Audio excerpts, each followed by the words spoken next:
Hello नमस्कार, कैसे हैं आप लोग? ठीक होंगे। चलिए, बहुत दिन हो गए थे, उत्तराखंड की वीडियो नहीं बन पा रही थी, तो आज मैं आपके सामने फिर से उसी कड़ी को शुरू कर रहा हूँ और उत्तराखंड की वीडियो लेके आया हूँ। ठीक है, कुछ टेक्निकल इशू थे, कुछ पर्सनल इशू थे, जिस कारण से मैं वीडियो नहीं बना पाया था। लेकिन आप चिंता मत करिए, मुझे ध्यान है आपके समय का, तो मैं उसे ख़राब नहीं होने दूंगा। अब मैं अच्छी वीडियो बनाने की कोशिश कर रहा हूँ, देखते हैं कुछ बड़ी हो जाए तो कोई टेंशन मत लीजिएगा, लेकिन कंप्लीट करेंगे हम। चलिए ठीक है, आइए क्या पढ़ रहे हैं हम इसमें। देखिए, इसमें हम पढ़ रहे हैं उत्तराखंड का इतिहास। बिल्कुल ठीक बात है। उत्तराखंड के इतिहास की अगर जो बात करूँ, देखिए हम क्या पढ़ गए थे। हमने चंद साम्राज्य और पवार साम्राज्य पढ़ लिया था, आपको पिछली वीडियो में आप देख सकते हैं। यानी कि हमने मध्यकाल का इतिहास पढ़ लिया था उत्तराखंड का मध्यकाल का इतिहास पढ़ गए थे। ठीक है, तो इस कड़ी में मैं क्या लाया हूँ, इस कड़ी में हम उत्तराखंड का प्राचीन इतिहास शुरू कर रहा हूँ। ठीक बात है, प्राचीन उत्तराखंड कहिए, जैसे इतिहास में प्राचीन भारत कहते हैं ना, वैसे हम क्या शुरू कर रहे हैं, प्राचीन उत्तराखंड शुरू कर रहे हैं। कोशिश करेंगे कि एक ही वीडियो में पूरा हो जाए, नहीं होगा तो 2 वीडियो में करेंगे। ठीक है, लेकिन आप फटाफट बताइएगा कैसी लगी वीडियो। मैंने 3-4 किताबों का संकलन करा है, तब जाकर के ये मटेरियल तैयार किया है आपके लिए, और कोशिश की है कि अच्छे से अच्छी जानकारी आपको मिल पाए। ठीक है, तो शुरू करते हैं हम क्या, उत्तराखंड का इतिहास। और उत्तराखंड का इतिहास में कौन सा इतिहास, उत्तराखंड का प्राचीन इतिहास शुरू करने जा रहे हैं हम। ठीक बात है, ये हम शुरुआत कहाँ से करेंगे, हम शुरुआत करेंगे प्रागैतिहासिक काल से, आद्य ऐतिहासिक काल से, फिर ऐतिहासिक काल से। देखिए, इतिहास का विभाजन इसी तरह से किया जाता है। सबसे पहले होता है प्रागैतिहासिक काल, है ना, अगर इतिहास को पढ़ें भारत के संदर्भ में। फिर होता है आद्य इतिहास काल, आद्य इतिहास, है ना। तो आप कहेंगे क्या फर्क होता है। देखिए, भारतीय इतिहास में तो मैं बताऊंगा ही, थोड़ा थोड़ा यहाँ बता देता हूँ। देखिए, यहाँ पर एक शब्द लिखूंगा, आपको समझ आ जाएगा। एक शब्द है वो पुरातत्व।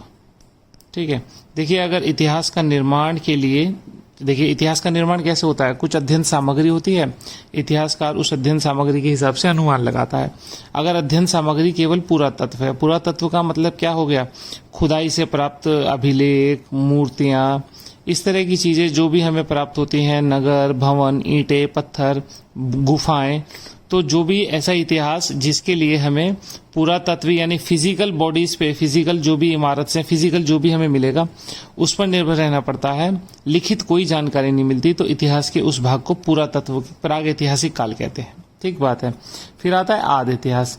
आद्य इतिहास में क्या होता है, पुरातत्व तो होता ही होता है, पुरातत्व जो पीछे से मिलता है, प्लस लिखित जानकारी भी मिलने लगती है। ठीक बात है। अब आप कहेंगे लिखित जानकारी मिल गई तो, लेकिन जो ये लिखित सामग्री होती है ना, इसका इतिहास से कुछ लेना देना नहीं होता। 2 स्थिति होंगी, या तो हम लिखित जानकारी को पढ़ नहीं पाए, अगर मान लीजिए लिखित जानकारी मिली और तब भी हम उसे पढ़ नहीं पा रहे, तब भी हम उसको कहेंगे आद्य इतिहास काल कहेंगे। अगर लिखित जानकारी मिल गई लेकिन उसका इतिहास की दृष्टि से कोई महत्व नहीं है, मान लो धार्मिक जानकारी है, इतिहास से कोई महत्व नहीं, जानकारी नहीं मिल रही इतिहास की, तब भी उसे हम कहाँ रखेंगे, आद्य इतिहास में। यानी कि प्रागैतिहासिक काल के लोगों को लिपि की जानकारी नहीं थी, आद्य इतिहास के लोगों को लिपि की जानकारी थी, लेकिन वो लिपि हमारे लिए वर्तमान तक अपठ्य है। तो उत्तराखंड में प्रागैतिहासिक, फिर आद्य ऐतिहासिक पढ़ेंगे हम। आप समझ गए होंगे आद्य ऐतिहासिक क्या होता है। उसके बाद फिर आता है इतिहास। देखिए, इतिहास की क्या डेफिनेशन होती है, पुरातत्व, लिखित जानकारी, जितने भी सोर्स हो सकते हैं, विदेशी यात्री, ठीक बात है, ये सारे के सारे जो जानकारी के स्रोत होते हैं जिनसे हम इतिहास का निर्माण करते हैं। और पुरातत्व और इतिहास का मैचिंग भी होनी चाहिए। अगर खुदाई में हमें कोई चीज मिल रही है और वहां से लिखित साक्ष्यों में उस चीज की पुष्टि हो रही है, तब हम उसे इतिहास बोलते हैं। मान लो कभी ऐसा हो जाए, पुरातत्व से तो कुछ मिल रहा है और लिखित साक्ष्यों से उसकी पुष्टि नहीं हो रही, तो इतिहास में उसे अंधकार युग में रख दिया जाता है। ठीक होगी बात, अंधकार युग का इतिहास बोलते हैं उसे। तो प्रागैतिहासिक, आद्य ऐतिहासिक और ये ऐतिहासिक हो गया जब प्राप्त किए गए सामग्री का लिखित सामग्रियों से यानी कि क्या हो जाता है, पुष्टि हो जाती है, तो उसे प्रमाणिकता हो जाती है, तो उसे हम इतिहास कहते हैं। और जब मान लो सामग्री लिखित भी मिल रही है, हम पढ़ भी पा रहे, और पुरातत्व मिल रही, लेकिन दोनों में पुष्टि नहीं हो रही, तो उस काल को अंधकाल कहते हैं, अंधकार युग कहते हैं इतिहास का। ठीक होगी बात। इस तरह से इतिहास का अध्ययन किया जाता है। अभी मैंने छोटा छोटा बताया बस आपको, फिर बाद में भारत के इतिहास में बताऊंगा कोई विचारधाराएं क्या क्या कहती हैं। ठीक है, चलिए आगे चलते शुरू करते हैं। चलिए, कह रहा उत्तराखंड में मानवीय गतिविधियां। जब भी हम शुरू करेंगे प्राग इतिहास करेंगे ना, पत्थर युग से, चलिए वहीं से, तो मानवीय गतिविधियां।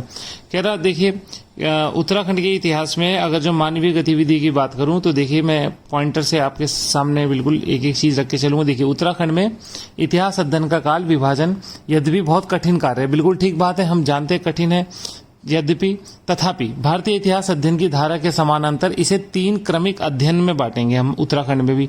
नंबर 1 प्राग ऐतिहासिक काल। प्राग ऐतिहासिक काल कौन सा होगा?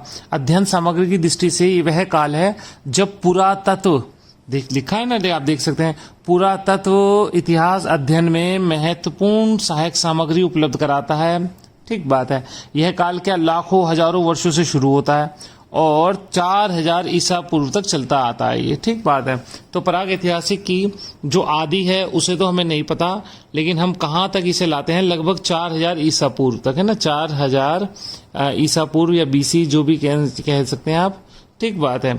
और पीछे से हजारों लाखों वर्षों से चला आ रहा है। मानवीय गतिविधियां जब से है, जब भी उसने पाषाण पत्थरों का यूज करा तो पुरातत्व सामग्रियां उसकी मिल रही हैं, तो सारा का सारा प्राग इतिहास में जाता है ये। ठीक होगी बात। तो उत्तराखंड के संदर्भ में उत्तराखंड में ऐसी पुरातत्व की कौन सी सामग्री मिलती है वो देख लेते हैं।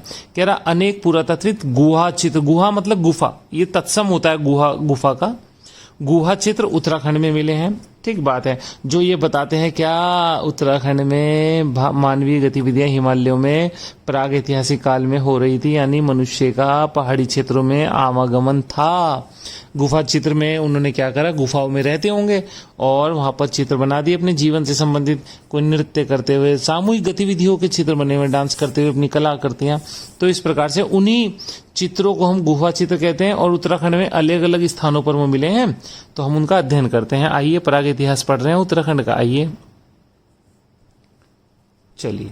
तो प्राग इतिहास में कहां कहां से गुहा चित्र मिले हैं वो देख लेते हैं। चलिए सबसे पहले आते हैं लाखू उडियार, लिखा हुआ है लाखू उडियार, बिल्कुल ठीक बात है। तो आपसे पूछे उत्तराखंड में पहली प्राग ऐतिहासिक गुहा चित्र कहां से मिले हैं, तो आप कहेंगे लाखू उडियार। लाखू उडियार अल्मोड़ा में है, लिखा हुआ है मध्य हिमालय में, अल्मोड़ा जिला है और नदी स्वेल नदी के किनारे तट पर है। पेपर में ये पूछा भी गया कौन सी नदी के तट पर, स्वेल नदी के किनारे। किसने खोज की? देखिए 1968 में खोज हुई है। ठीक है। अब देखिए हड़प्पा, मोहनजोदड़ो, उनकी खोज 1921-22 में हुई थी ना। ये हमारे यहाँ पे जो खोज होते होते 1968 में हो रही है। कौन कर रहे हैं? डॉक्टर MP जोशी कर रहे हैं। ठीक हो गई बात, बिल्कुल ठीक बात। लाखू उडियार में कौन से कलर का प्रयोग मिलता है? श्याम कलर, कत्थई लाल और श्वेत रंग का प्रयोग मिलता है। क्या विषय है जो इन्होंने लाखू उडियार, लाखू का मतलब क्या होता है? लाखू का मतलब जगह हो गई और उडियार का मतलब होता है गुफा। तो लाखू गुफा में क्या मिला है? कह रहे हैं यहाँ पे समूहबद्ध नृत्य करते हुए मिले हैं लोग, यहाँ पर चित्र मिले हुए हैं गुफा पे ना, गुफा चित्र लिखा ही है, तो गुफा पर जो चित्र बने हैं सामूहिक नृत्य गान हो रहा है, इस तरह के चित्र मिले हैं। गुफा की आकृति जो है नाग के फन की आकृति है। आप जानते होंगे नाग का फन किस तरह से होता है, इस तरह से होता है ना, तो इस तरह से नाग के फन की आकृति होगी गुफा की, है ना। तो इस तरह से नाग के फन की आकृति की है लाखू गुफा या लाखू उडियार। उडियार का मतलब गुफा होता है, बिल्कुल ठीक बात हो गई। इसके अलावा ये तो अल्मोड़ा में तो एक हो गया, इसके अलावा भी अल्मोड़ा में कहीं मिलते हैं तो हम देख लेते हैं कहाँ मिलते हैं। और सबसे पहले आते हैं फड़कानोली। देखिए आप, फड़कानोली अल्मोड़ा में जगह है, बिल्कुल ठीक बात है। आपसे पेपरों में ये पूछ सकता है फड़कानोली कहाँ है, तो आप कहेंगे अल्मोड़ा में। इसकी छत भी नाग के फन की तरह है। इसकी खोज 1985 में यशोधर मठपाल ने की।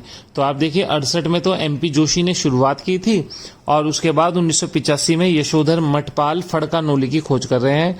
फड़कानोली का छत भी नाग के फन के आकार की बनी हुई है। उसके बाद एक है फल सीमा। फल सीमा भी अल्मोड़ा में है, बिल्कुल ठीक बात होगी। क्वेश्चन बन रहे हैं ये, फड़कानोली फल सीमा कहाँ पे है? फल सीमा में देखिए योग और नृत्य करती हुई मनुष्य की आकृति है। ठीक होगी बात, याद रखिएगा। आपसे पूछे नृत्य योग करता हुआ मनुष्य की आकृति कहाँ से मिली है, तो फल सीमा से मिली है।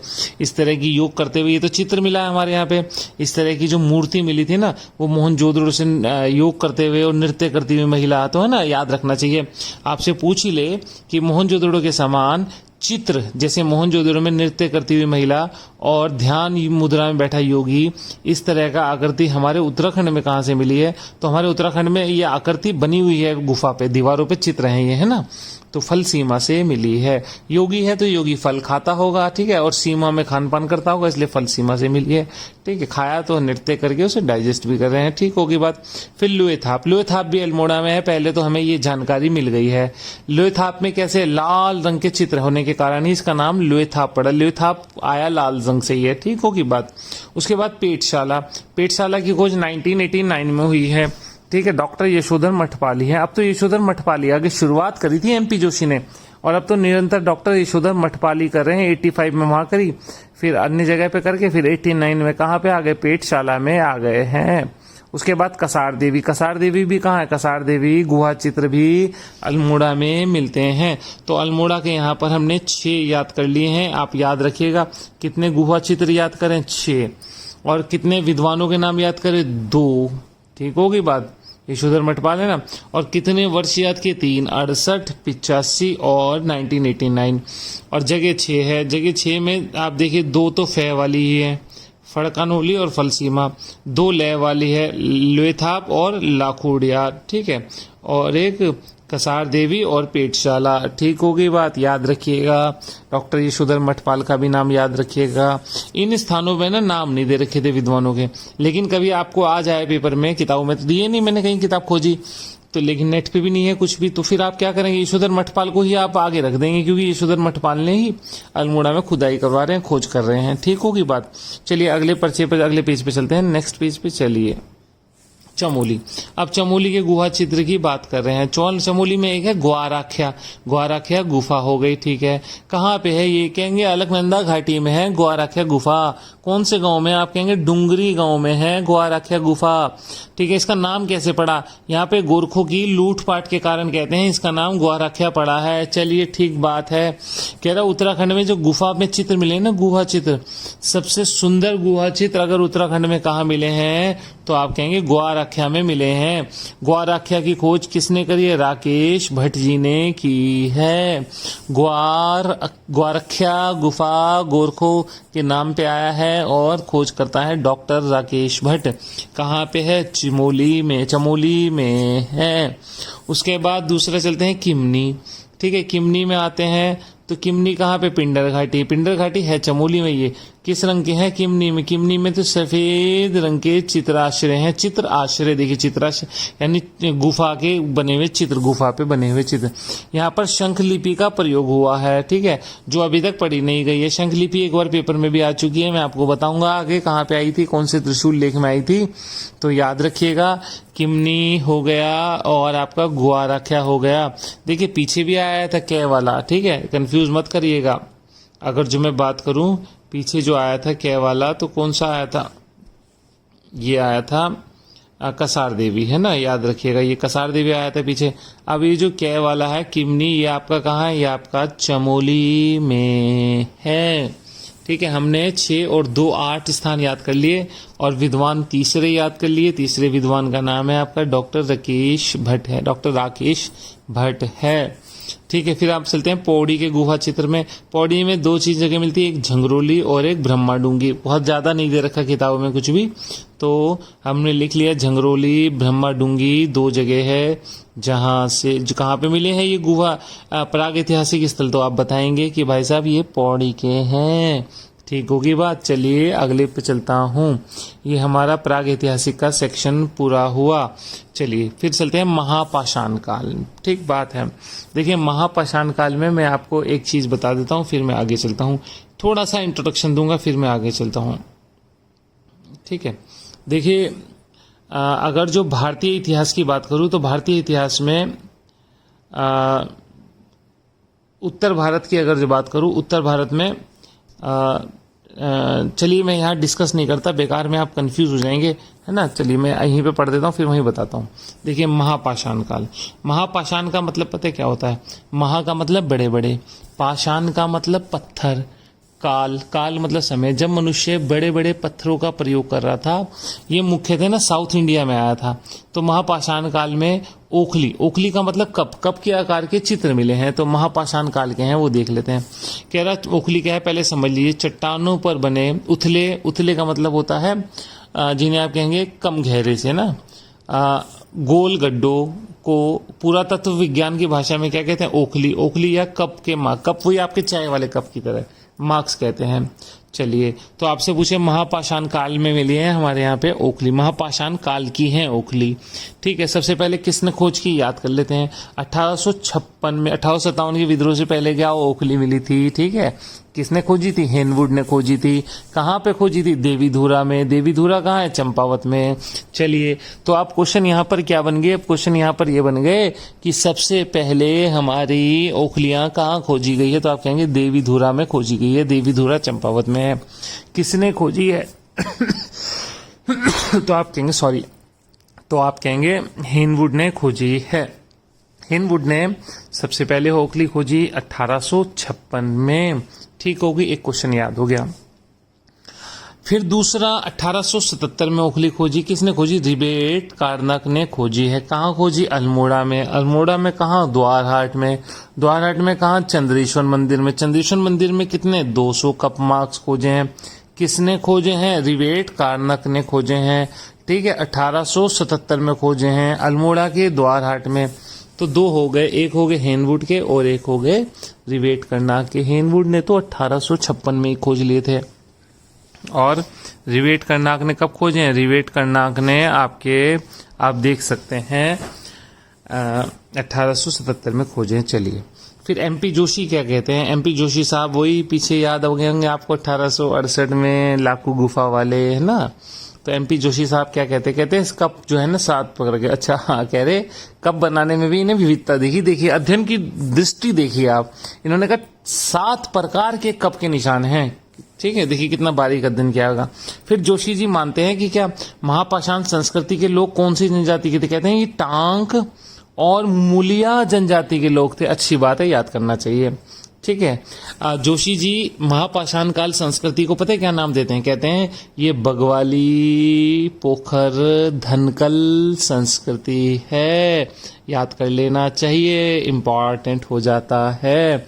इसके अलावा डॉक्टर यशोधर मठपाल ने कहाँ खोजे, डॉक्टर यशोधर मठपाल ने द्वारहाट, द्वारहाट अल्मोड़ा ही है, उसके समीप पश्चिमी रामगंगा में नोला गांव के देवी मंदिर में कप मार्क्स खोजे हैं।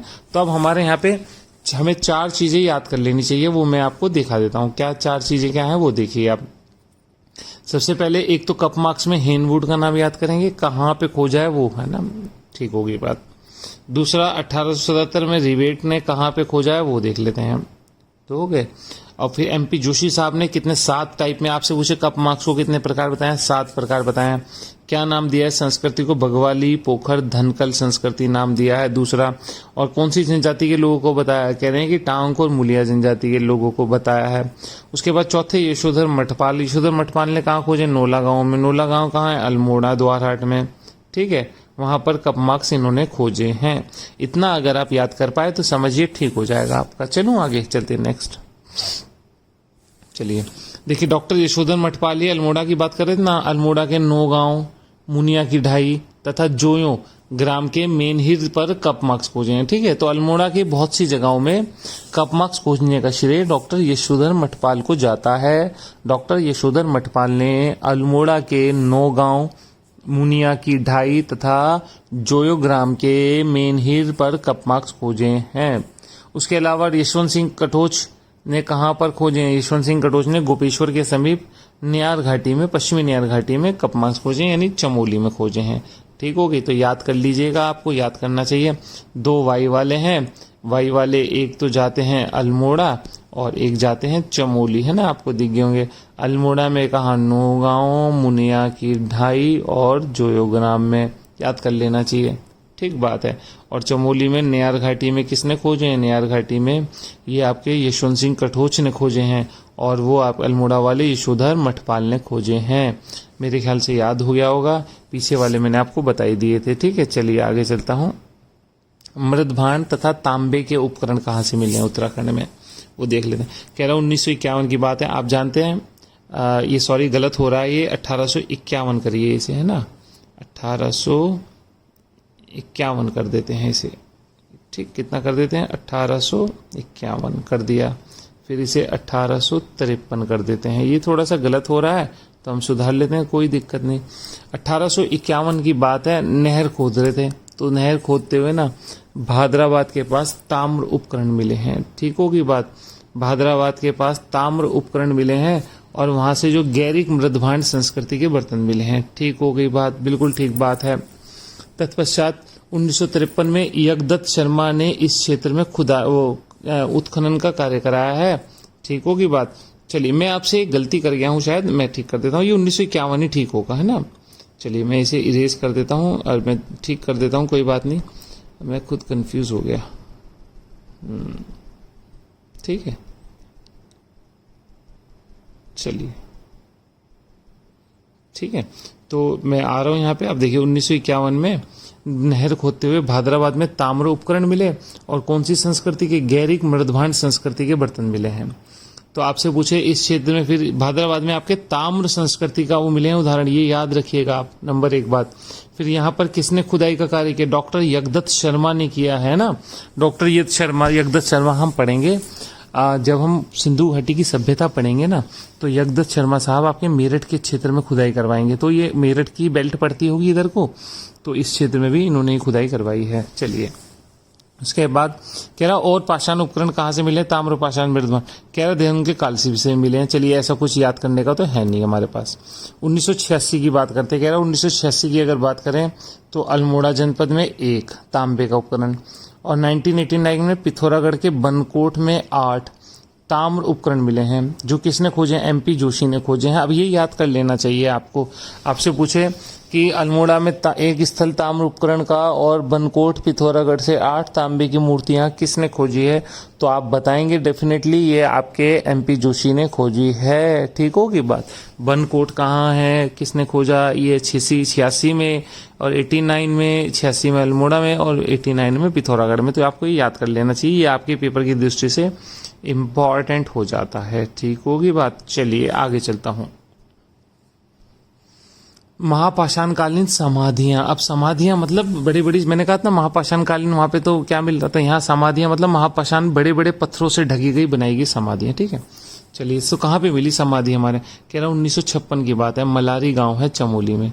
डॉक्टर शिव प्रसाद डबराल, चलिए शिव प्रसाद डबराल आ गए, इन्होंने शवाधान की खोज की। अब आपको याद करना चाहिए मलारी के शवों को किसने खोजा है, समाधियों को किसने खोजा है, तो आप कहेंगे डॉक्टर शिव प्रसाद डबराल ने खोजा है। कब खोजा है, 1956 में खोजा है। ठीक है, वहां पर एक लोकल पत्रिका चलती थी, उन्होंने कर्मभूमि पत्रिका में प्रकाशित किया था कि भाई ऐसे ऐसे यहाँ पर समाधियां मिली हैं। यहाँ पर जो शव है ना, शवों को घुटनों को मोड़ कर लेटाया गया है, तथा साथ में मिट्टी के बर्तन भी रखे गए हैं। मिट्टी के बर्तन रखने का क्या उद्देश्य होगा, उद्देश्य ये होगा कि शायद यहाँ के लोग ऐसा मानते होंगे कि मरने के बाद भी दूसरे लोक में भी जीवन होगा, तो आवश्यकता की वस्तुएं रखी जाती थी, तो वही पुनर्जन्म या परजन्म में विश्वास करते थे। राहुल सांस्कृत्यायन ने क्या कहा, इन शब्दों को कहा कि खस जाति के संबंधित हैं समाधियां। ठीक होगी बात, तो याद रखिएगा। फिर इस क्षेत्र में 83 और 2001 में 2 बार गढ़वाल विश्वविद्यालय मलारी समाधियों का सर्वेक्षण करेगा। मलारी समाधियां तो खोजी दी थी आपके डॉक्टर शिव प्रसाद डबराल ने, उनका जो सर्वेक्षण किसने किया, गढ़वाल विश्वविद्यालय ने किया। और गढ़वाल विश्वविद्यालय ने सर्वेक्षण में लाल, काले और धूसर रंग से चित्रित बर्तन मिले। कौन से रंग है, लाल है, काला है, धूसर रंग है ना।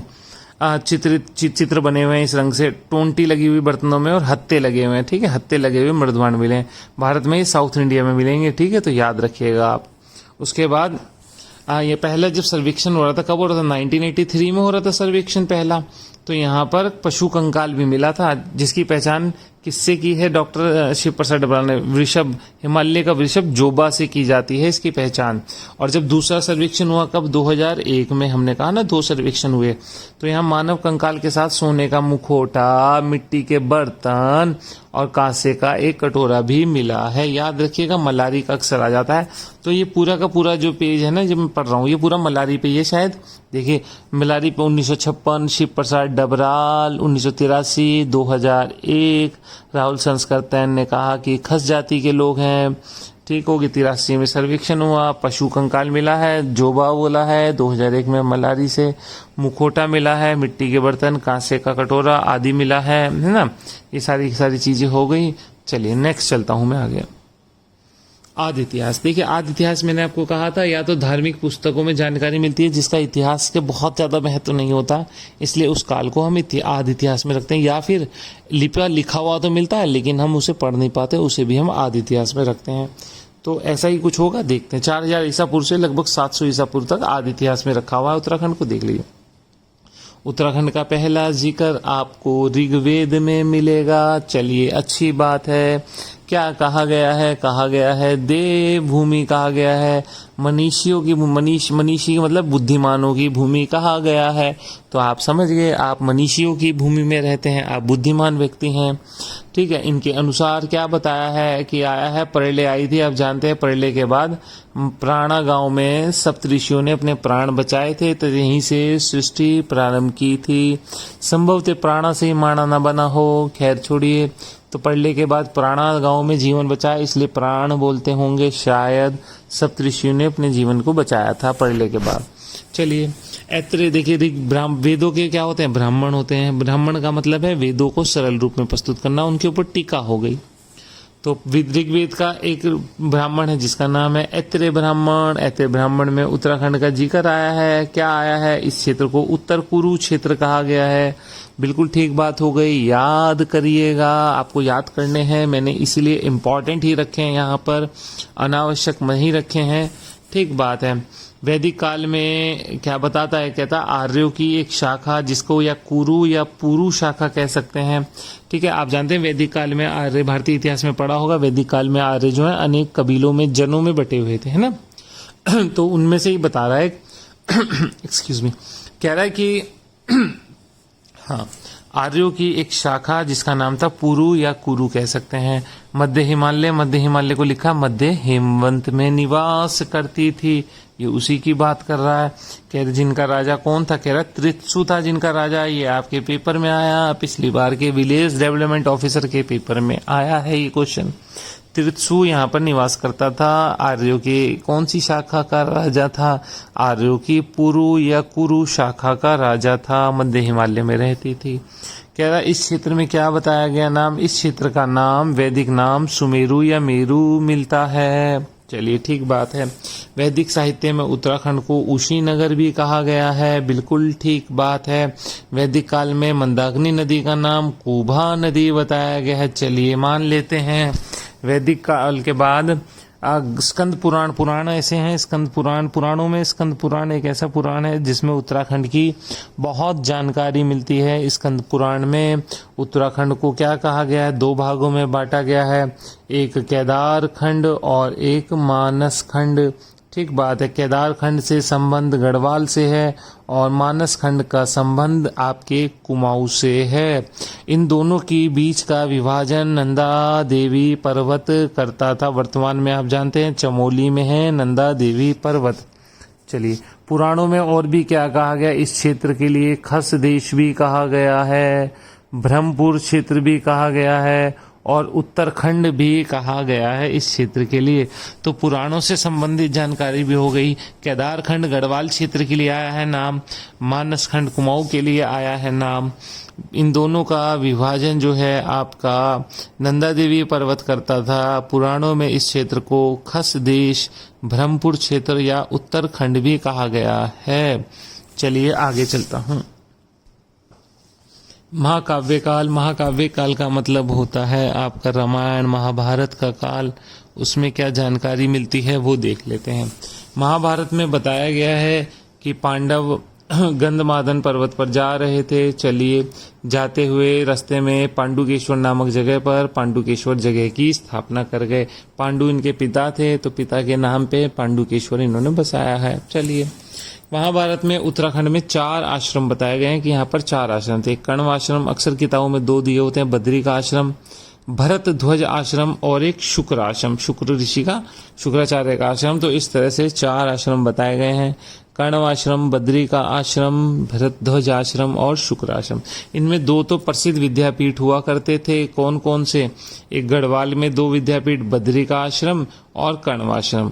कण्व आश्रम मालनी नदी, बद्री का आश्रम तो चमोली में हो गया आपका, है ना। और कण्व आश्रम की अगर जो ये बात कर रहा है तो मालनी नदी के तट पर है कण्व आश्रम। कहाँ पे? वर्तमान में उस जगह को चोका घाट कहते हैं। चोका घाट पौड़ी में है, जहां पर कण्व आश्रम था। ठीक है, कोटद्वार में। कालिदास ने यहीं पर अभिज्ञान शकुंतलम लिखी थी, जिसमें राजा दुष्यंत और शकुंतला की प्रेम कथा इसी आश्रम की है, और उनसे संतान उत्पन्न हुई थी जिसका नाम था भरत, और उसी के नाम पर देश का नाम भारत पड़ा था। ठीक हो गई बात। चलिए, महाभारत में हिमालय के भी नाम बताए गए हैं। क्या क्या बताया गया है? देखिए, भरत हिमालय को अंतरगिरी कहा गया है। बाह्य गिरी किसे कहा गया? लघु हिमालय को कहा गया है। और उपगिरी किसे कहा गया? शिवालिक हिमालय को कहा गया है। तो याद रखिएगा, अंतरगिरी भरत हिमालय है, बाह्य गिरी आपका लघु या मध्य हिमालय है, और उपगिरी आपका शिवालिक हिमालय है। इस तरह से महाभारत में हिमालय के नाम मिलते हैं। चलता हूं आगे।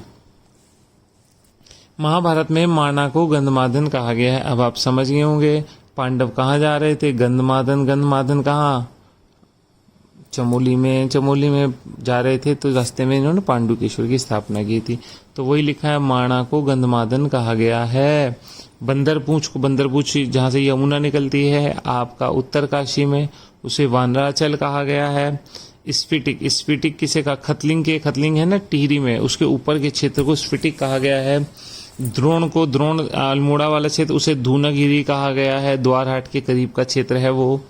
दारू कानन किसे कहा गया है? अल्मोड़ा में दारुणेश्वर जागेश्वर को कहा गया है। जागेश्वर मंदिर है ना अल्मोड़ा में, वही दारू कानन में है। विंसर को वेन्ने कहकर पुकारा गया है। काश्य यानी अल्मोड़ा में कलमटिया। ठीक है, आप जानते हैं। लिपि को लिपुलेख कहा गया है। काश्य किसे कहा गया? कलमटिया को, है ना। काश्य कहाँ है?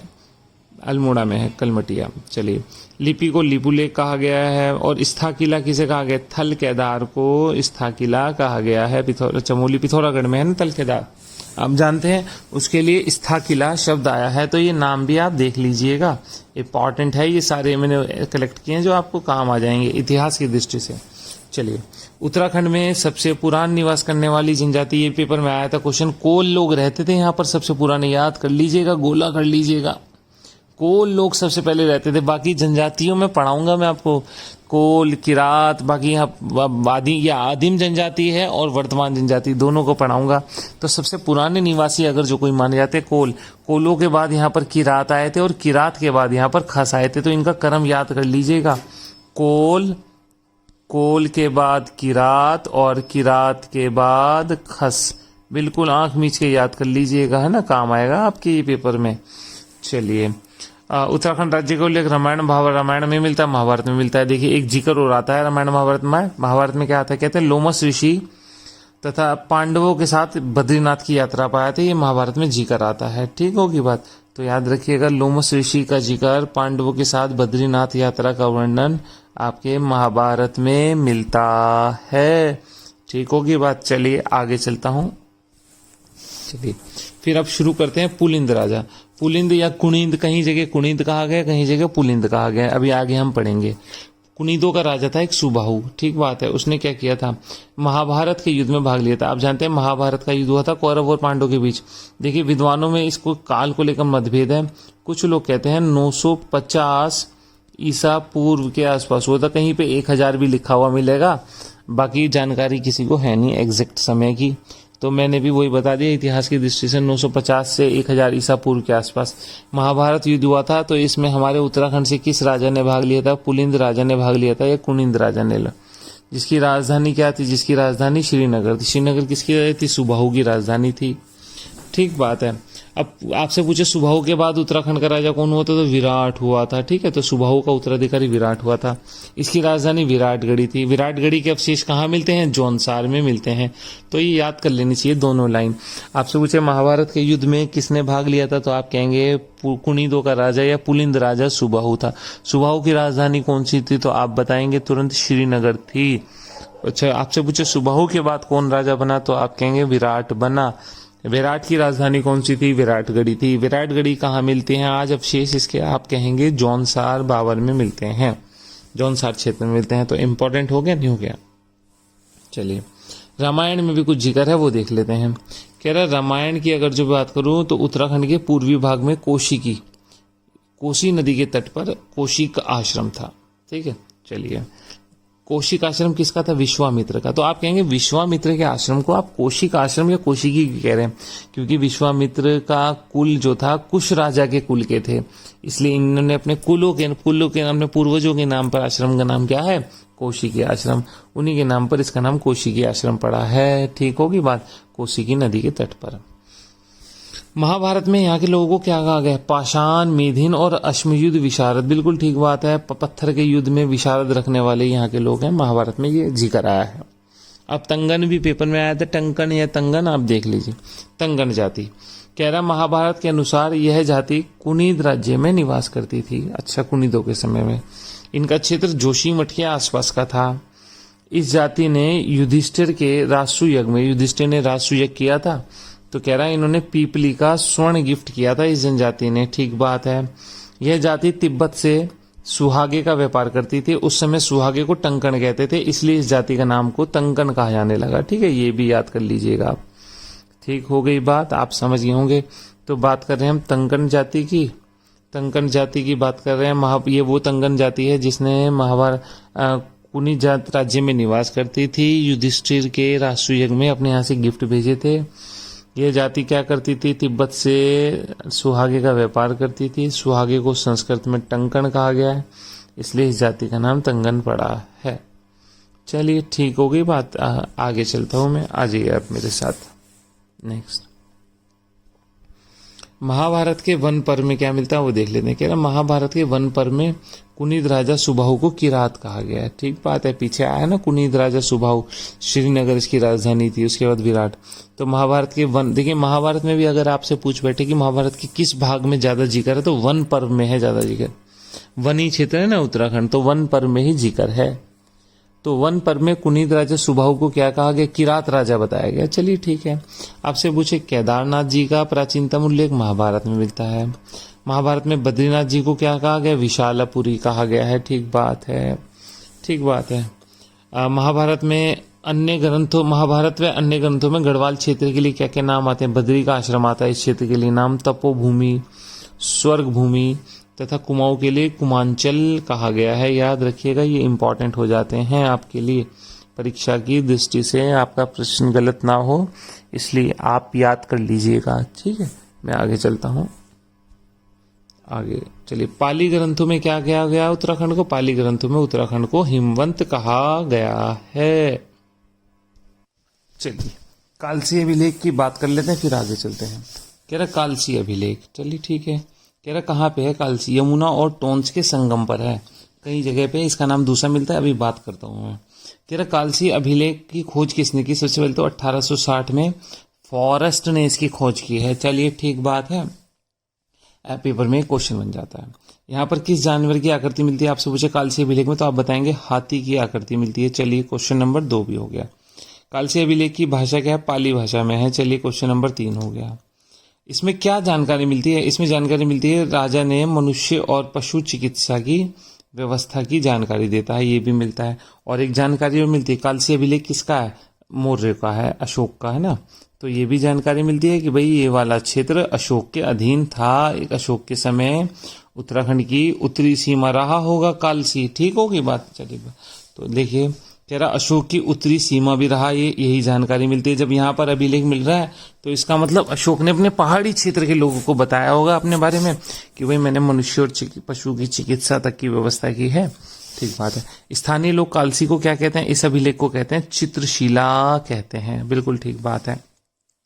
कालसी का प्राचीन नाम क्या मिलता है, कालकोट मिलता है। ठीक है, अब देखें यहाँ पर क्या लिखा है, यमुना की सहायक नदी है अमलावा, अमला के किनारे है कालसी वैसे। ठीक होगी अमलावा, याद रखिएगा। अगर संगम नहीं देगा तो ये देगा तो आपको ये लगाना चाहिए क्या, अमलावा नदी के किनारे। कालसी अभिलेख में क्या बताया गया है कि मैंने कहां पर, अशोक क्या बताता है, मैंने कहां पर अभिलेख खुदवाया, तो वो कहता है मैंने अपरांत क्षेत्र में खुदवाया। ठीक है, तो इसका मतलब उस समय उत्तराखंड के इस क्षेत्र को अपरांत कहते थे। ठीक होगी बात। और किन लोगों के लिए? पुलिंद लोगों के लिए। तो उस समय लोगों को क्या कहते थे? पुलिंद। हमने अभी पढ़ा ना, कुनीद को मैंने कहा पुलिंद कहते थे, तो संभवतः वही पुलिंद का मतलब ही कुनीद लगाया जाना चाहिए, कुनीद। और इस क्षेत्र को क्या कहा गया? अपरांत कहा गया है। तो देख लीजिए question number 1, question number 2, question number 3, question number 4, question number 5, question number 6, 7, 8, 9, लगभग 10 क्वेश्चन है इस पेज में। मैंने आपको सारे बता दिए जो भी आपकी परीक्षा की दृष्टि से इंपॉर्टेंट है। अपरांत कहा गया है इस क्षेत्र को, पुनिंद कहा गया है, लोगों को प्राचीन नाम कालकूट है, अमलावा नदी के किनारे, आदि आदि। चलिए आगे शुरू करते हैं और कुनीद राज्य शुरू करते हैं। चलिए कुनीद शासन शुरू करते हैं। चलिए देखिए, कुनीद राजवंश को अगर जो बात करें, प्राचीन हिमालय, उत्तराखंड और उत्तर भारत में लगभग दूसरी शताब्दी के आसपास के शासक थे ये। ठीक है, कब की बात कर रहा है? दूसरी शताब्दी ईसा पूर्व के आसपास के शासक थे। ठीक बात है। इनका शासन किस क्षेत्र में था वो देख लेते हैं। गंगा यमुना के उपजाऊ क्षेत्र के आसपास, यानी हमारे इस बेल्ट में देहरादून का क्षेत्र हो गया, पौड़ी तक का इलाका हो गया, श्रीनगर तक का, ये वाले इलाके हो जाएंगे, है ना। ठीक बात है। उत्तराखंड में शासन करने वाली पहली राजनीतिक शक्ति अगर कोई है तो वो कौन है? कुनीद है आपके। बिल्कुल ठीक बात हो गई, आराम से समझिए कुनीदों को। उत्तराखंड के पहाड़ी क्षेत्रों में इन्होंने कब शासन शुरू किया? लगभग 200 ईसा पूर्व से। ठीक होगी बात। और तीसरी चौथी शताब्दी ईस्वी तक। तो लिख लीजिए आप कितने साल हो गए? लगभग 600, 700, 600 साल तो आप मान ही लीजिए, 600 साल तक ये राजनीतिक शक्ति रही है। ठीक होगी बात, एक आइडिया है। उत्तराखंड की पहली राजनीतिक शक्ति, बिल्कुल ठीक बात है। कह रहा कुनीद लोग मौर्यों के अधीन थे, बिल्कुल ठीक बात है। तो हम पहले देख लेते हैं, मौर्यों के अधीन आ गए थे तभी तो कालसी अभिलेख खुदा है यहाँ पे। इनका सबसे शक्तिशाली शासक कौन था? अमोघभूति था। किसका? कुनीदों का। पीछे हमने महाभारत के काल में 2 राजाओं के नाम पढ़े, एक का नाम पड़ा था सुबाहु, उसके बाद बैठा था विराट। अब यहाँ पर हम पढ़ रहे हैं इसका राजनीतिक शक्ति के रूप में सुबाहु, अमोघभूति को। ठीक है, अमोघभूति ने कैसे पता लगता है? अमोघभूति की जानकारी उसकी मुद्राएं देती है। ठीक हो की बात। तो मुद्राओं से उसकी जानकारी मिलती है, बिल्कुल ठीक बात है। तो उसने कौन सी मुद्राएं चलाई? रजत यानी चांदी की, और कांस्य यानी ब्रॉन्ज की मुद्राएं चलाई हैं। इसकी मुद्राओं में किस किस के चित्र है? देवी का चित्र है, और दूसरा एक मृग का, हिरण का भी चित्र मिलता है। मुद्रा कहां से कहां तक? व्यास नदी, पंजाब के क्षेत्र से लेकर के, आपसे हिमाचल पंजाब की सीमा से लेकर के, और अलकनंदा नदी तक। अलकनंदा नदी तक आपके गढ़वाल के क्षेत्र तक मिलती है। और दक्षिण में कहां तक मिलती है? सुनेत बहेत। सुनेत बहेत क्षेत्र किसे कहा गया उस समय? देहरादून को उस समय का सुनेत बहेत क्षेत्र कहा गया है। और इस क्षेत्र तक मिलती है इसकी मुद्राएं। किसकी मुद्राएं? अमोघभूति की मुद्राएं। कुनीदों ने कब से कब तक शासन किया? लगभग 600 सालों तक शासन किया। मौर्यों से क्या संबंध थे? अशोक के अधीन आ गए थे। अशोक ने इनके राज्य के अंदर ही, जब अशोक इनके राज्य में अभिलेख खुदवा रहा है, कालसी अभिलेख, तो ये संभव थे इन्होंने मौर्यों की अधीनता स्वीकार कर ली थी। लेकिन ऐसा बोलते हैं पहाड़ी क्षेत्रों में ऊपर ये स्वतंत्र शासन ही कर रहे थे। ठीक हो की बात। चलिए आगे चलता हूं। कह रहा कुनीद शासक की जो अमोघभूति की मुद्राओं के साथ यमन सम्राट अपोलोडोरस की भी 30 मुद्रा प्राप्त हुई है। ठीक बात है कि अपोलोडोरस का मैं यहाँ डिस्कस नहीं कर रहा हूँ, बाद में बात करेंगे। तो बस याद रखिएगा यमन सम्राट के साथ भी मुद्रा मिलती है। क्या कहा गया? महाभारत के वन पर्व में, आपको बार बार बता रहा हूं कि महाभारत के वन पर्व में ही जानकारी मिलती है। वन पर्व में कुनीद राजा सुबाहु को क्या कहा गया? किरात राजा कहा गया है। ठीक होगी बात, याद कर लीजिएगा। महाभारत के वन पर्व में कुनीद राजा को किरात राजा बताया गया है। ठीक होगी बात। कुनीदों की राजधानी देख लीजिए, पश्चिम में शत्रुघ्न कहाँ पे है? ये एक गांव है। ठीक होगी बात। पीछे और इसमें यमुनानगर हरियाणा में कहीं गांव है ये शत्रुघ्न। और पूर्वी पार्वत्य प्रदेश एक्चुअल में आप ये समझिए कि श्रीनगर था इनकी राज क्षेत्र था। ठीक होगी बात। तो आप देख लीजिए, शत्रुघ्न गांव के नाम पे पड़ा हुआ है, शत्रुघ्न जगह के नाम पे। कुनीद राजा कौन सी उपाधि धारण करता है? अभी हमने देखा कि देवी और मृग की आकृति इनके सिक्कों में मिलती है। राजा महात्मन और भागवत की उपाधि, भागवत दिखाता है कहीं ना कहीं वैष्णव धर्म को भी संरक्षण देते थे। कुनीदों के समय लकड़ी के मंदिरों की विशिष्ट शैली बनी है। लकड़ी के मंदिर बने हैं, और लकड़ी के मंदिरों की जो विशेष शैली बनी है, यमुना तट पे आसपास ये मंदिर मिले हैं, तो इसलिए इस शैली का नाम ही जो लकड़ी के मंदिर बने हैं, यामुन प्रसाद शैली कहा गया है। ठीक होगी बात। अब कुनीदों की मुद्राएं कौन सी मिली है? रजत की भी मिली है और तांबे की मिली है। ठीक है, चांदी और ताम्र मुद्राएं मिलती है। चांदी की जो मुद्राएं मिलती है उनका वजन कितना है? 31 से 38 ग्रेन है, याद रखिएगा। और तांबे की मुद्राएं जो 9.5 से 252 ग्रेन तक मिली है ताम्र मुद्रा। ठीक होगी बात। तो आप देख सकते हैं ताम्र मुद्रा 9.5 से 252 ग्रेन तक, और रजत मुद्रा 31 से 38 ग्रेन तक है। ठीक होगी बात। चलिए आगे चल रहा हूं। डॉक्टर यशवंत सिंह कटोच ने क्या कहा है? कह रहे डॉक्टर यशवंत सिंह कटोच कहते हैं कि कुनीदों ने 200 से 300 ईसा पूर्व लगभग 500-600 साल के मध्य कुनीदों की 3 प्रकार की मुद्राएं चली। नंबर 1 अमोघ भूति। अमोघ भूति की मुद्राएं जो है ना, रजत और तांबे दोनों की मिलती है। ठीक होगी बात। जबकि अल्मोड़ा प्रकार और चन्नेश्वर प्रकार, ये दोनों मुद्राएं केवल ताम्र है, रजत नहीं है। ठीक है, रजत मुद्राएं केवल और केवल अमोघ भूति प्रकार की मिलती है। तो 3 प्रकार की मुद्राएं होगी। नंबर 1 अमोघ भूति प्रकार, नंबर 2 अल्मोड़ा प्रकार, और नंबर 3 चन्नेश्वर प्रकार। ठीक होगी बात। चन्नेश्वर तो सबसे बाद की मुद्रा, इनमें चन्नेश्वर। आपसे पूछिए सबसे नई मुद्रा कौन सी, तो आप कहेंगे अमोघ भूति सबसे नई है, और सबसे बाद की मुद्रा कालसी चन्नेश्वर है। ठीक बात है, सबसे पुरानी मुद्रा अमोघ। कौन सी मुद्रा रजत और तांबे मिलती है, तो आप कहेंगे अमोघ भूति मुद्राएं रजत और तांबे मिलती है। कितना वजन था अमोघ भूति मुद्रा का? 31 से 38 ग्रेन था। और तांबे की मुद्राओं का वजन कितना होता है? 9.5 से 252 ग्रेन तक मिलता है। ठीक बात है। कुनीद किस देवता की, चन्नेश्वर देवता की पूजा करते थे? ये कहीं ना कहीं शिव से ही जुड़ेंगे जाकर। ठीक होगी बात। चलिए, चन्नेश्वर मुद्रा तांबे की मिलती है केवल। सबसे नई मुद्रा यही है, यानी सबसे बाद की काल की। इनमें ही कुनीदों द्वारा अश्वमेध यज्ञ कराए जाने की जानकारी भी मिलती है चन्नेश्वर मुद्रा में। ठीक बात है। अब कुनीद की मैंने आपको बताया ना, अमोघ भूति मुद्रा, अल्मोड़ा मुद्रा और आपकी चन्नेश्वर। इसमें अल्मोड़ा प्रकार की मुद्राओं में 8 राजाओं के नाम मिलते हैं। ये पेपर में क्वेश्चन आया कितने राजाओं के, तो 8 राजाओं के। और पेपर में उत्तराखंड पीसीएस जाने समीक्षा अधिकारी पेटी में आया था, किस राजा का नाम नहीं मिलता है? तो देखिए, शिवदत्त का मिलता है, हरदत्त का मिलता है, शिवपालित का मिलता है, गोमित्र, विजयभूति, शिवरक्षित, आसेक और एक मगभता से लिखा हुआ है। तो इस प्रकार से आप देखिए 1 2 3 4 5 6 7 और ये 8 हो गए, नहीं हो गए? तो आप देख सकते हैं number 1 Shivdatt, number 2 Hardatt, number 3 Shivpalit, number 4 Gomit, number 5 Vijaymitra, Vijaybhuti, number 6 Shivrakshit, number 7 Asek, number 8 मगभतसा। इस प्रकार से ऐसे अल्मोड़ा और ऐसे 8 राजाओं के नाम मिलते हैं। कह रहा इनको 4 भागों में बांटा गया है। चलिए, कह रहा शिवदत्त, हरदत्त और गोमित्र के तो बड़े सिक्के मिले हैं। दूसरे वर्ग में शिवपालित है, तीसरे में विजयभूति है, चौथे में शिवरक्षित व गोमित्र का छोटा सिक्का। कोई जरूरत नहीं याद करने की इन्हें। ठीक है, मैं नहीं समझता आपको याद करना चाहिए, छोड़िए। ठीक है, जो आपको याद करना चाहिए मैंने आपको बता दिया। बांटा नहीं बांटा गया, खामा खामे क्या करना है। चलिए आगे चलता हूं। कह रहा कुनीदों के सिक्कों पर, अब ये इंपॉर्टेंट हो जाता है, कुनीदों के सिक्कों पर कौन सी लिपि मिलती है? तो आपको बताना चाहिए ब्रह्मी और खरोष्टी लिपि लेख मिले। ये इंपॉर्टेंट क्वेश्चन है बहुत। ब्रह्मी और खरोष्टी लिपि में लेख मिलते हैं। अमोघ भूति, अब बता रहा है कि अमोघ भूति जो मुद्रा 3 थी ना, अमोघ भूति, अल्मोड़ा और चन्नेश्वर। अमोघ भूति मुद्रा तो सबसे पुरानी है और चन्नेश्वर मुद्रा सबसे नई है, 3वीं शताब्दी ईस्वी की है। ठीक बात है, जब कुनीद साम्राज्य समाप्त हो रहा था। चलिए, कह रहा प्रथम शताब्दी ईस्वी में, यानी अपने काल के बीच में लगभग ईसा पूर्व में कुनीद राज्य राजतंत्र था। धीरे धीरे जिसकी जानकारी किससे मिलती है कि कुनीद राज्य राजतंत्र था, यानी राजा का शासन अल्मोड़ा मुद्रा से होती है। धीरे धीरे कमजोर होने लगा तो कई लोग मिलकर शासन करने लगे थे, तो गणतांत्रिक प्रणाली को अपना लिया था।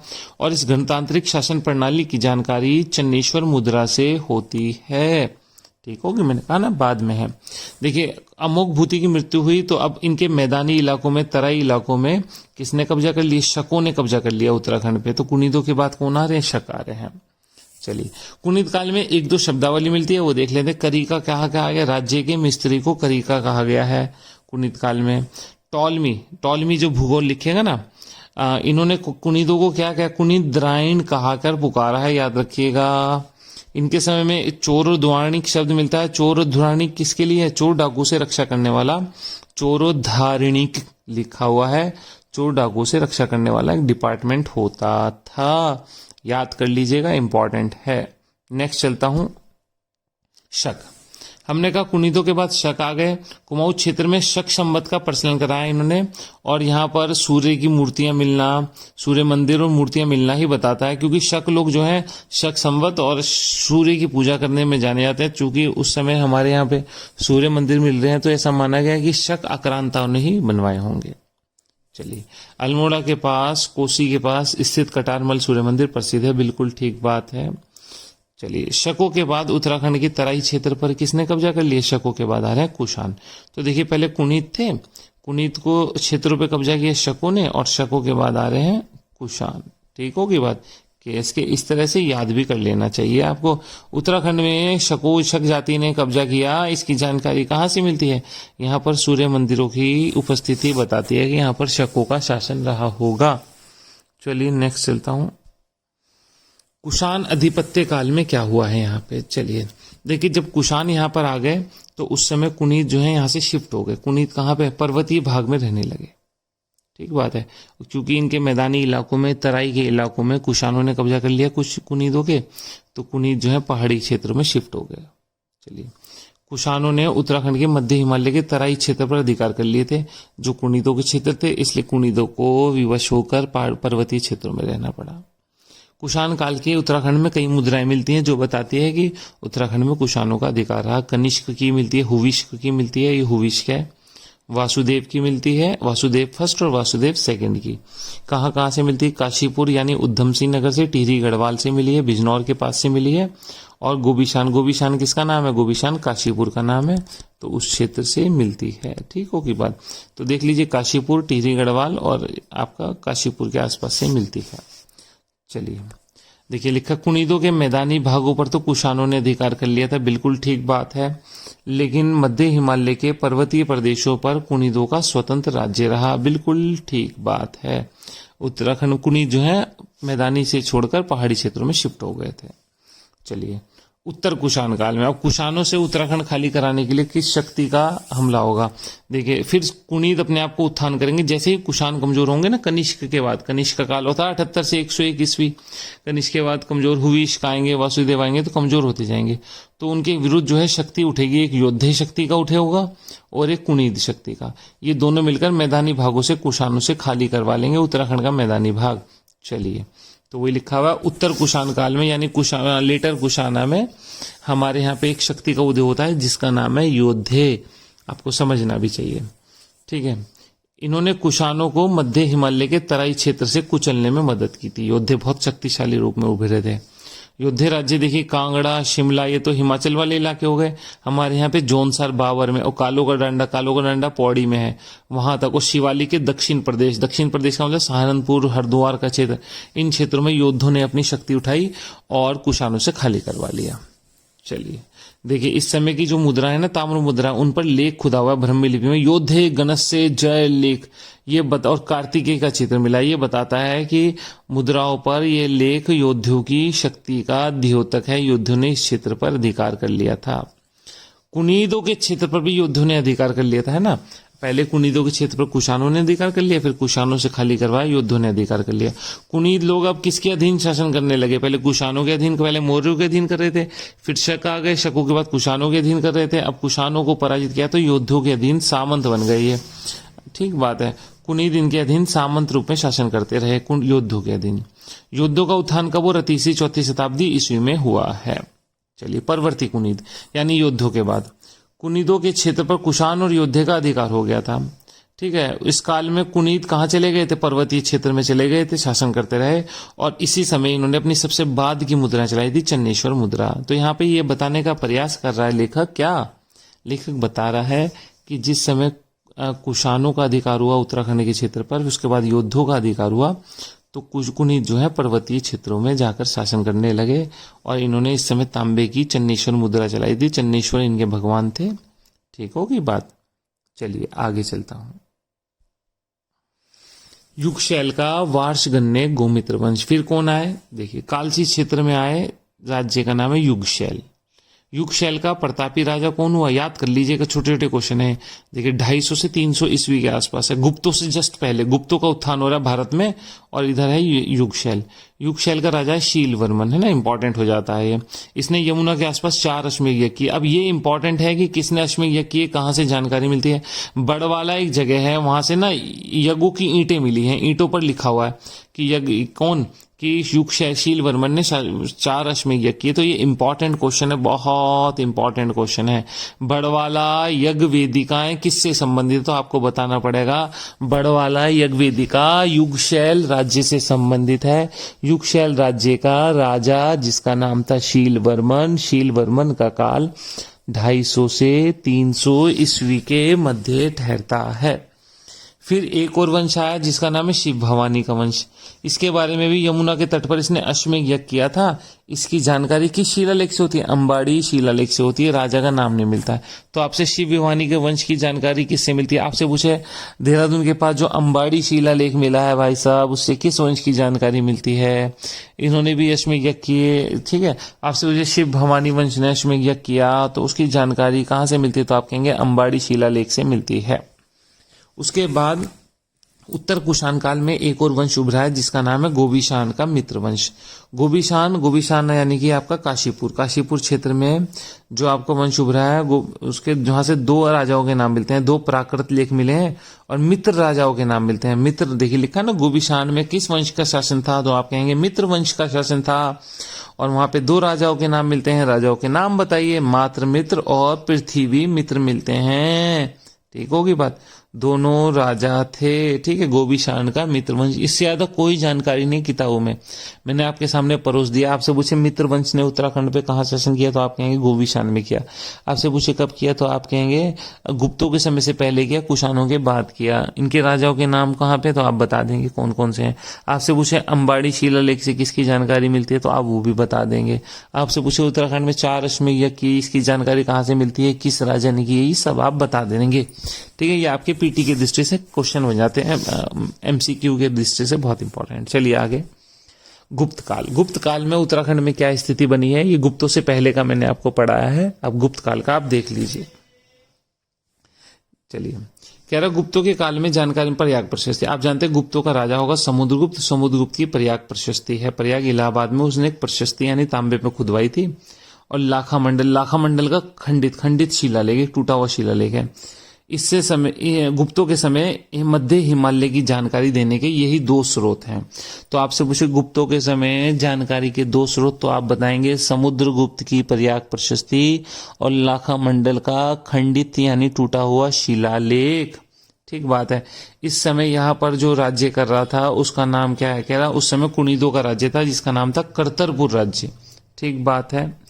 प्रयाग प्रशस्ति में क्या बताया गया है, प्रयाग प्रशस्ति में बताया गया है कि उत्तराखंड में, देखिए ऐसा मान रहे हैं कि गुप्तों के समय यहाँ पे करतरपुर राज्य था। करतरपुर को कुणिदों की ही एक शाखा माना गया है। तो जब यहाँ पर समुद्रगुप्त ने आक्रमण किया था उत्तराखंड में ना, उत्तराभियान में एक राज्य था जिसका नाम था करतरपुर राज्य। उसने भी गुप्तों की अधीनता स्वीकार करके, देखिए लिखा हुआ गुप्तों का करद राज्य बन गया, यानी गुप्तों की अधीनता स्वीकार करी और कहा गया मालिक आपको कर देते रहेंगे। तो आपसे पूछे समुद्रगुप्त ने उत्तर भारत की किस शक्ति को हराया था, उत्तराखंड की कौन सी शक्ति थी, तो आप कहेंगे करतरपुर राज्य था। बाकी कौन राजा था कौन नहीं था ये कोई जानकारी नहीं मिलती, नहीं तो मैं आपको जरूर दे देता, ठीक बात है। कह रहा कुणिद वंश का एक शासक शाखा थी, ये अर्ध स्वतंत्र राज्य था जो पहले तो गुप्तों के अधीन रहा, है ना। गुप्तों से पहले तो अपनी शक्ति बढ़ाता रहा, लेकिन जैसे ही गुप्तों ने उत्तराखंड पर हमला किया तो गुप्तों के अधीन हो गया और अधीनता स्वीकार कर ली, लिखा ना करद राज्य बन गया, ठीक बात है। करतरपुर राज्य बहुत बड़ा क्षेत्र था, गढ़वाल और कुमाऊं का क्षेत्र था इसके समय में। इसकी राजधानी कार्तिकेयपुर थी। कार्तिकेयपुर कहाँ पे, उत्तराखंड में अलकनंदा घाटी में थी। इसकी राजधानी करतरपुर की कार्तिकेयपुर। ये तो हो गया आपका पूरा।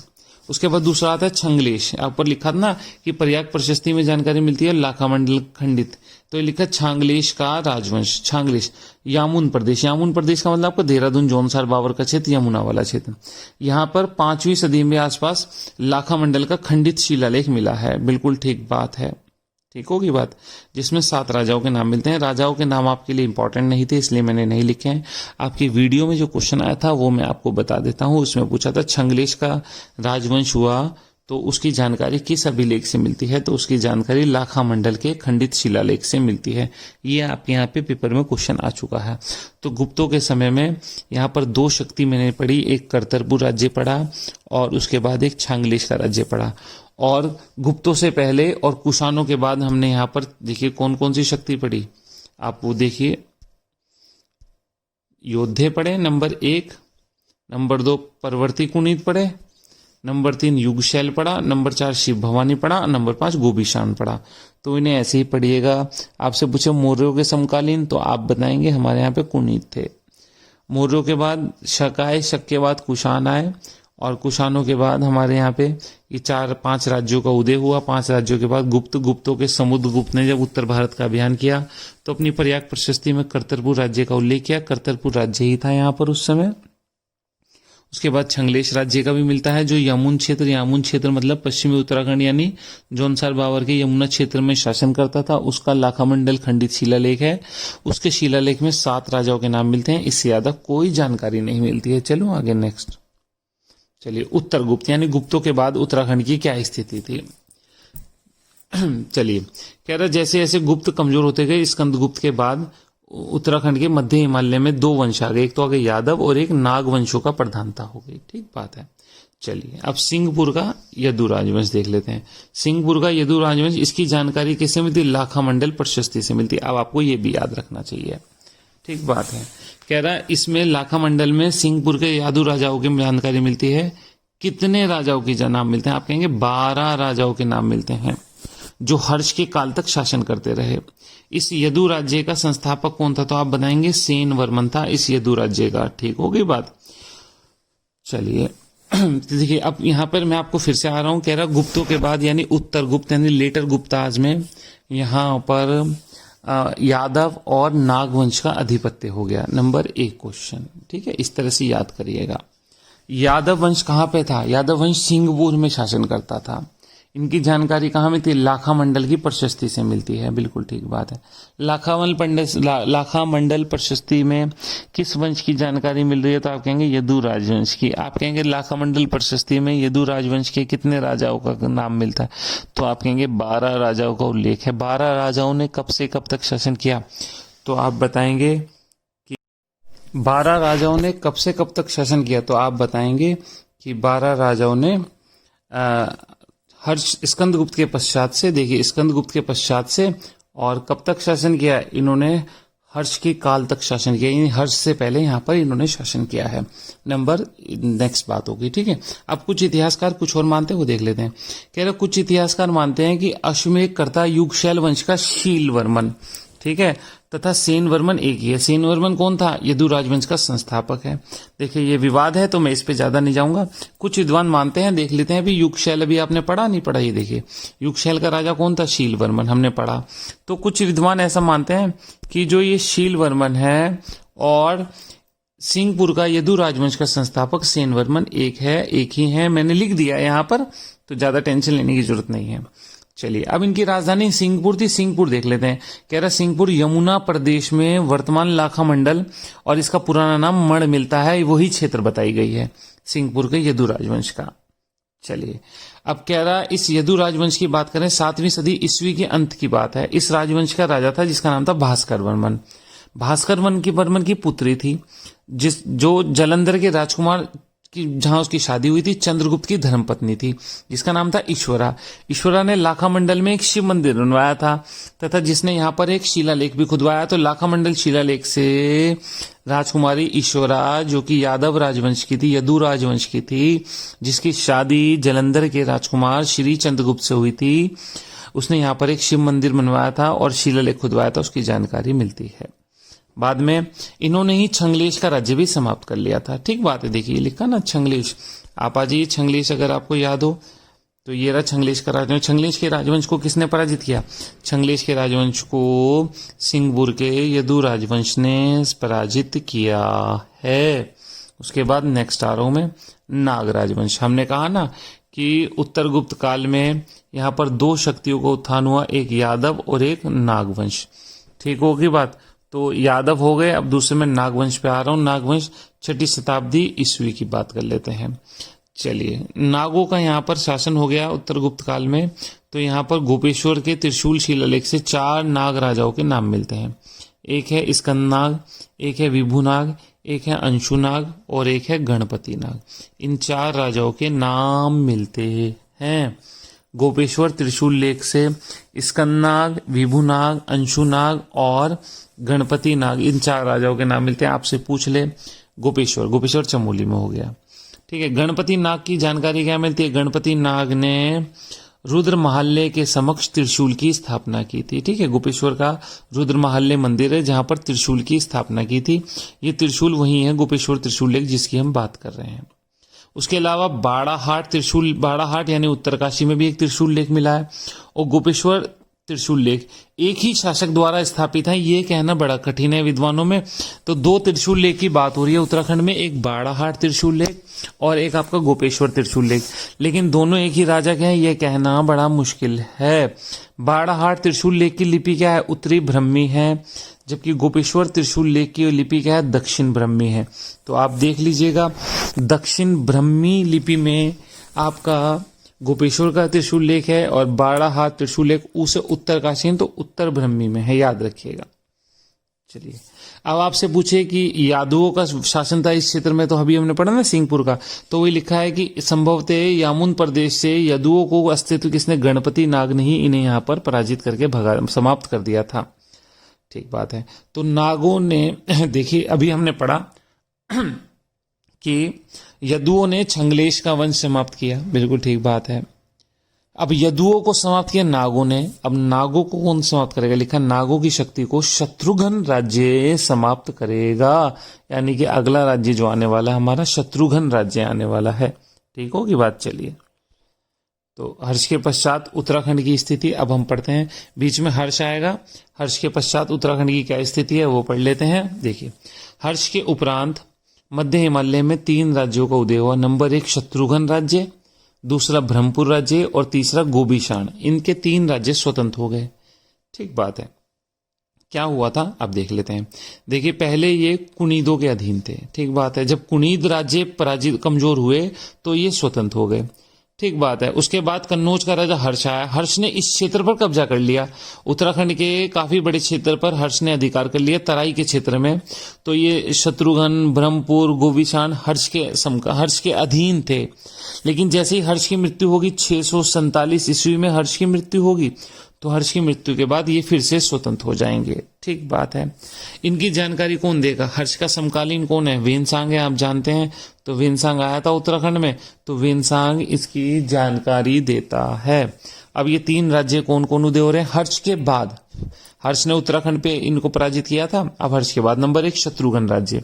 शत्रुघ्न राज्य गिरी नदी पश्चिम से लेकर गंगा नदी पूर्व में, ठीक है, और यमुना नदी इनके मध्य में बहती थी। तो इनकी शत्रुघ्न राज्य की सीमा क्या होगी? गिरी, आसन, टोंस, आप जानते हैं गिरी उत्तराखंड की सीमा बनाती है।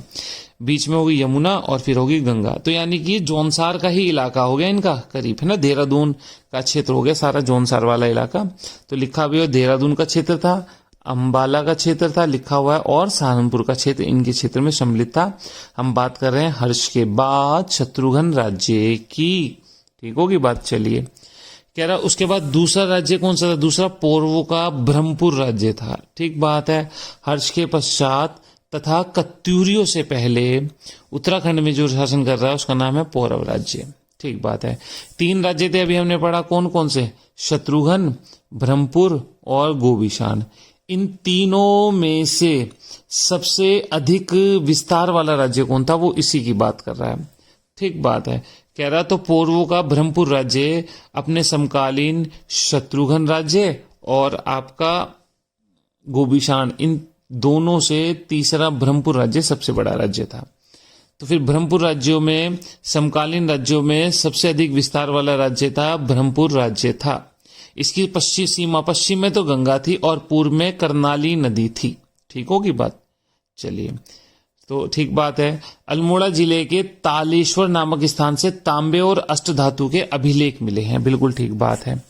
ठीक बात है। अल्मोड़ा जिले के तालेश्वर जगह है, तालेश्वर जिले से तांबे और अष्टधातु के अभिलेख मिले हैं। बिल्कुल ठीक बात है। ठीक बात है। तो आपसे पूछे कि तालेश्वर जो ताम्र लेख हैं वो किस राजवंश की जानकारी देते हैं? तो आपको बताना पड़ेगा पौरवों का ब्रह्मपुर राज्य की जानकारी देते हैं। ठीक है, ब्रह्मपुर राज्य ही क्या है? ब्रह्मपुर राज्य को ही हम क्या बोलेंगे? दूसरा नाम बोलेंगे पौरवों का पर्वताकार राज्य भी बोल सकते हैं। ठीक होगी बात। वेनसांग ने पर्वताकार राज्य या पौरव वंश से संबंधित ब्रह्मपुर जनपद को क्या कहा? पोली हिमोपुलो का नाम दिया है। ठीक होगी बात। तो आप देख रहे हैं हर्ष के पश्चात क्या स्थिति है। हर्ष के पश्चात पौरवों का ब्रह्मपुर राज्य है। हर्ष ने यहाँ पर अपने अधीन रखा, लेकिन हर्ष के बाद ये स्वतंत्र हो गए। और स्वतंत्र होने वाले 3 राज्य थे। एक आपका शत्रुघ्न राज्य है। शत्रुघ्न राज्य कहाँ पर है? आपका जौनसार बाबर के इलाके में है शत्रुघ्न राज्य, आप देख सकते हैं। उसके बाद दूसरा राज्य पौरवों का ब्रह्मपुर राज्य है, जो शत्रुघ्न राज्य के पूर्व में है और उसका गंगा से लेकर के और पूर्व में कर्नाली नदी तक लगभग उत्तराखंड का बहुत बड़ा क्षेत्र इनके अधीन है। इसलिए कहा गया है सबसे अधिक विस्तार वाला राज्य है अपने समकालीन राज्यों में। इसके समकालीन राज्य शत्रुघ्न राज्य और गोबिशान है। अल्मोड़ा जिले में तालेश्वर नामक जगह है। तालेश्वर नामक जगह से अष्टधातु और तांबे के अभिलेख मिले हैं। बिल्कुल ठीक बात है। ब्रह्मपुर राज्य ही पौरवों का पर्वताकार राज्य था। बिल्कुल ठीक बात है। वेनसांग ने इसे पर्वताकार राज्य या पौरव वंश से संबंधित राज्य को क्या कहा है? पोली हिमोपुलो कहा है। पोली हिमोपुलो कहा है। ठीक होगी बात। चलिए, अब पर्वताकार राज्य या ब्रह्मपुर राज्य की बात कर रहा हूं। इनके तामपत्रों में 5 पौरव राजाओं के नाम मिलते हैं। किसके? Vishnuvarman number 1, वृषवर्मन number 2, अग्निवर्मन number 3, द्युतिवर्मन number 4 और विष्णुवर्मन सेकंड नंबर 5। पुनः देखिए, तालेश्वर तामपत्र है ना इनके, उसमें 5 राजाओं के नाम मिलते हैं। विष्णुवर्मन, वृषवर्मन, अग्निवर्मन, द्युतिवर्मन और विष्णुवर्मन सेकंड। अग्निवर्मन एक स्वतंत्र राज शासक था जिसने परम भट्टारक महाराजा धीराज की उपाधि धारण की थी, जो बताता है कि वो एक स्वतंत्र राजा था। ये उपाधि बताती है कि वो एक स्वतंत्र राजा था। अग्निवर्मन के पश्चात द्युतिवर्मन आया। द्युतिवर्मन के बाद विष्णुवर्मन सेकंड की जानकारी मिलती है। जिस समय मालवा के शासक यशोवर्मन ने हिमालय अभियान किया 720-25 के आसपास, तो उस समय पौरव वंश की कोई जानकारी नहीं मिलती है। तो ये बताता है कि ये 700 से 700 में पहले यानी मालवा के राजा यशोवर्मन से पहले पौरवों का पर्वताकार राज्य उत्तराखंड से समाप्त हो चुका था। जी, इनका तालेश्वर तामपत्र है। 5 राजाओं की जानकारी मिलती है। ये अपने आप में एक स्वतंत्र शक्तिशाली राजा था, लेकिन मालवा के यशोधर्मन के भारत पर उत्तराखंड पर आक्रमण के समय तक ये समाप्त हो चुका था। पौरव वंश के शासनकाल लगभग 580 से 680, लगभग 100-125 साल लगाया जाता है।